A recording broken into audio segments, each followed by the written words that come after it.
You know, one of the most heartbreaking things for me going into the channeling field and into the spiritual field as someone at the front rather than someone here, because I spent so much time in so many workshops here, it kind of broke my heart how many people give their power away to spirit.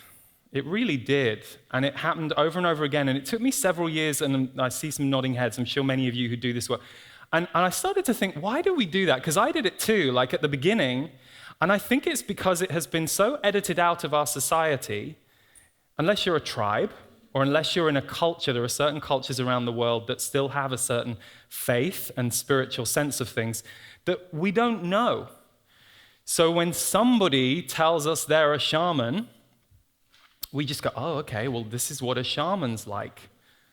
And when the shaman, because we go to that Shamanic Workshop in London that lovely Venetia and Alternatives are hosting, when the shaman comes out and goes, hello, people, I am your shaman.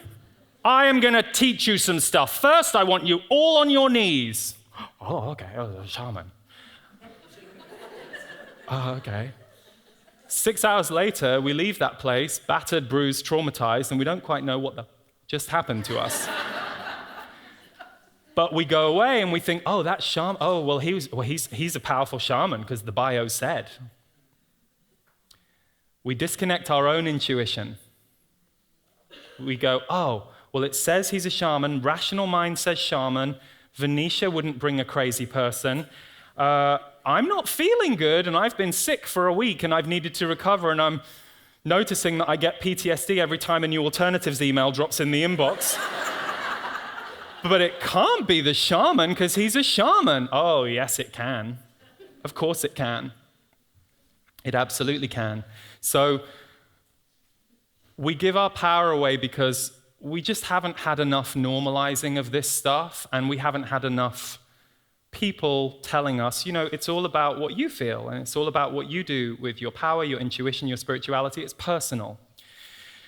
So everybody in this room is intuitive enough to feel the difference in what I just showed you. So if I had walked out here like that shaman, you guys would have probably felt very different for the last hour than how you have now.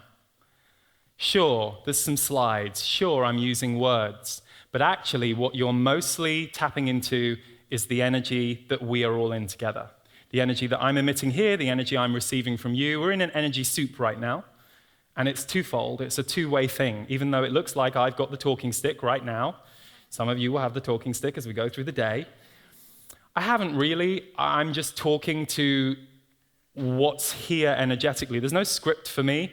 I don't normally even use slides, but I decided we'd have a few. So this conversation is alive, and we're all intuitively feeling it, even though you might go away with your rational mind going, oh, I'm glad I wrote down that thing on that slide. I'm going to remember that. My rational mind's going to come back to that. But energy does speak, and we're feeling it all the time, which is why I do not believe anybody isn't intuitive. I don't think everybody is going to be a psychic or a channeler, or because we're all different. You know, I'm not the world's greatest chef by any stretch of the imagination. Now, if I went to chef school for 6 months, sure, I'd probably get a lot better and figure things out. But that's not really my leaning, my gift. But everybody is feeling all the time. Intuition is part of our daily life. So how we feel about what's going on in front of us is one thing. What we then do and what we then say is how we make changes.